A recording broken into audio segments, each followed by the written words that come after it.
বন্ধুরা, তোমাদের জন্য নিয়ে চলে এসেছি একটা নতুন ব্লগ। সকাল সকাল ডিউটি যাওয়ার আগে রান্না করে নেব। তো দেখতে থাকো তোমরা কি কি রান্না করি আজকে। প্রথমে কড়াইয়ে তেল দিয়ে নেব। তেলটা গরম হয়ে যাওয়ার পর কাটা বেগুনগুলো ছেড়ে দেবো। আস্তে নেড়ে ছেড়ে হালকা ভাজা হয়ে গেলে সব থালায় তুলে নেব। দেখো আমার বেগুন ভাজা হয়ে গেছে কমপ্লিট। আবার হালকা তেল দিয়ে আমি কাটা আলুগুলোকেও ভেজে নেবো আস্তে আস্তে। তো দেখো একটু লাল লাল করে ভাজবো। তো আমার অলরেডি ভাজা হয়ে গেছে কমপ্লিট, তুলেও রেখে দিয়েছি।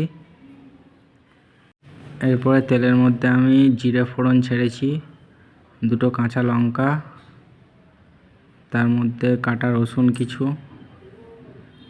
এর মধ্যেই কচুগুলো আমি দিয়ে দেবো। একই সাথে কচুগুলো সব ভেজে নেবো একসাথে। এরপরে কিছু আদা পেস্ট দিয়ে দেবো, অল্প পরিমাণে ধনের গুঁড়ো আর একটু হলুদ, ভালো করে হালকা করে নেড়ে ছেড়ে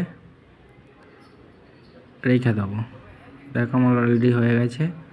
একটু কষিয়ে নিয়ে একটু লবণ আর পরিমাণ মতো জল দিয়ে ঢেকে রাখবো কিছুক্ষণের জন্য। দেখো এদিকে অলরেডি ফুটছে।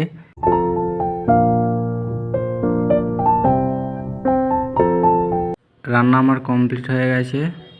তো ভিডিওটা কেমন লাগলো তোমরা কমেন্টে জানিও।